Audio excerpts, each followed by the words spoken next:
Okay, 1. Natural qualities. The immediate soul is first a universal, natural soul, with no features or determinacies whatsoever. There is as yet no difference between the soul and nature. Here we advance from this universal soul to an individual soul. We start with the natural qualities of the soul. The soul is first affected by the changes of climates, the seasons, the moon, and the periods of the day. Then the soul's universal planetary life particularizes itself into natural spirits or races, and then national spirits. And lastly, we have the individual soul with its peculiar predispositions, character, and talents. 2. Natural alterations. Here we study the alterations and differences of a single individual soul. First, the 4 stages of an individual's life. Childhood is the time of natural harmony, the peace of the individual with herself and the world, the oppositionless beginning, but with the urge to grow up, become educated, and not remain as a child. So the child must advance to the point where he opposes himself to the world, to the universal, and becomes independent, the youth, who at first sees that the world does not accord with his ideals and must be transformed. In man-womanhood, the youth becomes an adult and accepts the world as it is, as what is substantial, and realizes that she must take her place within it and be active in its behalf. In old age, he has lived his way into things, lives a life of habit, and is back to the oppositionless beginning of childhood, but with a dignity and depth of knowledge and experience he can share with others. Second, the sexual relationship, the moment of real opposition, where the individual seeks and finds itself in another individual of the opposite sex. Third, in natural sleep and waking, i.e. without consciousness, the individual soul enters into opposition to its universal being and natural qualities, which become the other of the soul, the state of sleep.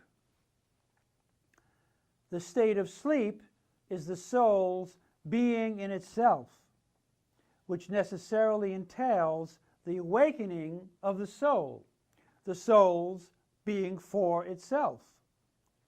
The waking soul is the unity of the ages of life and the sexual relationship. As Hegel says, quote, "Sleep is the state of the soul's immersion in its undifferentiated unity. Waking, by contrast, is the state of the soul's having entered into opposition to this simple unity." 3. Sensation. From the state of opposition and particularization in natural alterations, the soul now returns to unity with itself via sensation. For sensation removes the other of the soul, its universal being, by dissolving the other into the soul's ideality. That is to say, when I have a sensation of a color or sound, the sensation is at once mine, or belongs to the soul itself. Hence the other is reduced to an aspect of the soul, or is ideal, and not real or independent. The two types of sensation are outer sensation and inner sensation, or emotions such as anger, shame, and envy. The outer sensations come from the five senses, which are ideal, real, and totality senses. The senses of physical ideality, sight and hearing, are ideal since they leave the object as it is and do not alter it. Sense 1. Sight is the sense of light and has to do with color, light's obscuration by the dark. Color is what is seen, and light is the medium of seeing. Sight only sees the two dimensions of height and width, not depth. Sense 2. Hearing. Sight is related to space, while hearing is related to time, i.e. to sound, to the vibration of a body within itself. The medium of sound is not just air, but any concrete body, for example, the earth.